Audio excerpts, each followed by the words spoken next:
On accueille pour ce deuxième plateau les sports émergents, les nouveaux sports qui vont rentrer en lice sur les Jeux Olympiques de Paris 2024. On va commencer à parler escalade. Bonjour, Jean-Luc Cervantes, secrétaire général du département au niveau Fédération Montagne et Escalade. En fait, l'escalade, c'était déjà apparu à Tokyo en démonstration. Alors à l'époque, il y avait les trois disciplines. Ça se divise en trois disciplines. L'escalade, il y a la première qu'on appelle l'escalade de bloc, qui est sur des structures de 4,50 m, où on n'a pas de corde, où il faut grimper, on va dire, avec le moins d'essais possible, arriver en haut sur le bloc. La réception se fait sur des gros tapis. Après, il y a une autre discipline qui est l'escalade de vitesse, qui est on dit généralement la plus spectaculaire. En fait, ça consiste à un duel.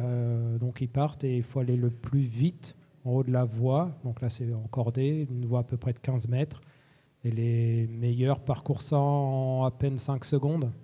Ah oui. Donc c'est très télévisuel, c'est hyper fascinant à regarder. Et après, il y a l'escalade de difficulté où là, les gens ont un seul shoot à faire pour réaliser la voie. Il faut qu'ils la découvrent. À chaque fois, c'est une nouvelle voie. Donc ils ont un petit laps de temps pour regarder et estimer par où ils vont passer.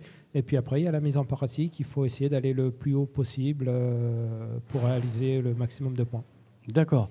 Où vont se dérouler, sur quel site vont se dérouler les épreuves pour les JO ? Et donc, je vais terminer parce que en fait, ça, c'est les trois disciplines. Et en fait, pour les JO, ils ont regroupé une épreuve combinée. Il y a bloc et difficulté. Et puis une épreuve de vitesse, où là, ça ne sera pas les mêmes athlètes. Parce que la vitesse est vraiment particulière en termes de physiologique. Voilà. Les épreuves, ça va se dérouler au Bourget. D'accord. Sur un nouveau mur qui a été construit de A à Z et qui sera laissé à la ville après pour qu'un club s'y installe, qui est déjà prévu. D'accord. Et du coup, après, tout le monde peut aussi aller grimper sur le mur olympique ? Oui, bah, nous, on a déjà prévu, il y a pas mal de clubs après qui se sont dit on va aller faire un saut là-bas pour grimper sur le mur des JO, à l'issue des JO. Vous disiez qu'à Tokyo, c'était déjà en démonstration. C'était déjà en démonstration, et à l'époque, à Tokyo, ils avaient fait une seule discipline qui regroupait donc les trois. Et ça, c'est difficile quand même de mixer les trois disciplines. Qu'est-ce que ça apporte quand un sport est médiatisé par une discipline olympique ? Est-ce qu'il y a eu plus d'adhérents, plus de pratiquants après ? Est-ce qu'on attend encore plus de pratiquants après Paris 2024 ? Beaucoup plus de pratiquants, parce qu'on voit bien que là, quand ça commençait à être passé à la télé, on est déjà plein dans tous les clubs, quoi. On refuse du monde à chaque fois. C'est souvent ce qui arrive au JO, c'est des sports qui sont en plein essor, donc c'est déjà et ça rajoute de la visibilité. Des athlètes à suivre, des noms ? Alors côté féminin, on a, je vais donner ceux qui sont qualifiés. Oui. Il y a Oriane Berton sur la discipline, sur la difficulté et le bloc. Et puis on a toujours Bassama Wen sur la vitesse, qui est quelqu'un qui est extraordinaire, qui a maintenant, je crois, 39 ans. Et qui a été champion du monde de vitesse et qui a réussi à se qualifier. Ça nécessite, je pense, à son âge, avoir quand même une grande discipline, une grande hygiène.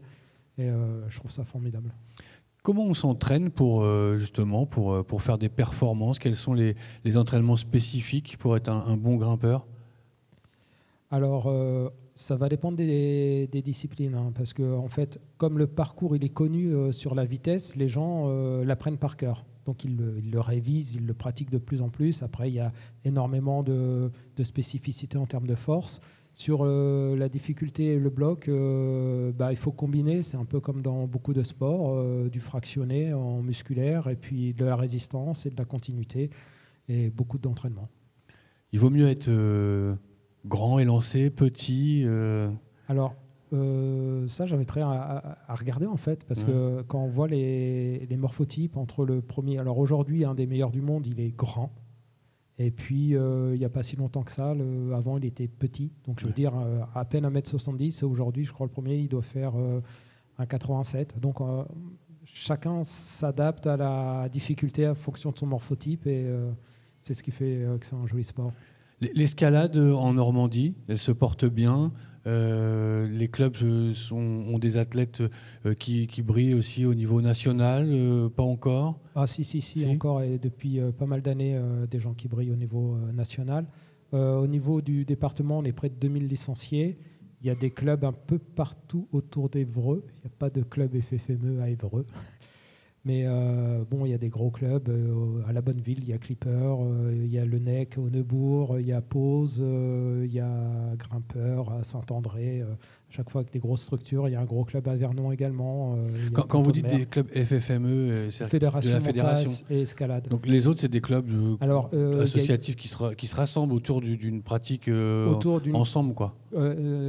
C'est le club alpin français, et en fait la particularité, c'est qu'ils font pas de compétition. D'accord. En fait, tout ce qui est l'IFC, l'International Federation Climbing, c'est la FFME. Les JO, c'est la FFME, et tout ce qui est compétition, c'est la FFME.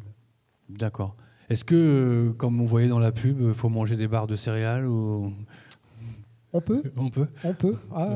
On peut, surtout si on a faim. Il faut éviter l'hypoglycémie, surtout quand on est en extérieur. Les sites naturels en Normandie, ils sont magnifiques. J'y étais encore ce week-end où il faisait très beau. Donc il y a les Andelys avec plusieurs falaises. Il doit y avoir plus de 500 voies. Il y a eu un gros travail de fait avec le département pour qu'ils deviennent acquéreurs des sites. Nous, on gère au niveau du comité territorial l'ensemble de l'équipement, c'est-à-dire on répertorie tous les points d'accroche, on fait l'entretien, on suit l'évolution avec aussi la LPO, de sorte de ne pas déranger les oiseaux. On est aussi avec le conservatoire naturel, on essaye de les surveiller, les plantations. C'est un sport soucieux de la nature ? Oui. Oui. Soucieux de la nature, hein. On vit en symbiose, c'est très agréable. Il y a les deux pratiques, hein. Il y a l'interne, donc les SAE et les SNE. Hein. Après, il faut mixer les deux. Moi, j'invite tout le monde à aller grimper dehors. Personnellement, pour vous, Jean-Luc, un site, un endroit dans le monde que vous aimeriez aller grimper, si ce n'est pas déjà fait, hein. Ah bah, j'ai pas fait le tour. Il y a des sites partout. J'aimerais bien aller forcément au Yosemite, aux États-Unis. Après, il y a des sites là... où je suis déjà allé à Kalymnos en Grèce, qui est connu, mais il y a d'autres sites en Grèce qui sont un peu moins connus, qui sont à voir partout. En fait, il y a des sites à grimper en Afrique du Sud.